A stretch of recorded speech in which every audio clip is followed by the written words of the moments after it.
tolong onkan dua-dua Bluetooth Mac dodo N606 dengan WSS 887.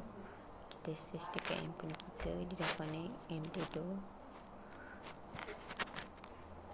Lepas tu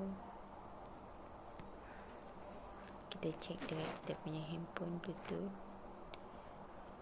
dia connect dodo ke tak.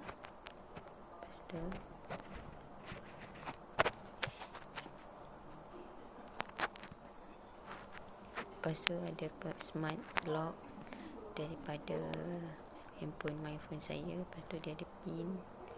Kalau dia dah sahkan, tekan dah berapa. Bluetooth dah connect. Alhamdulillah. Syukur.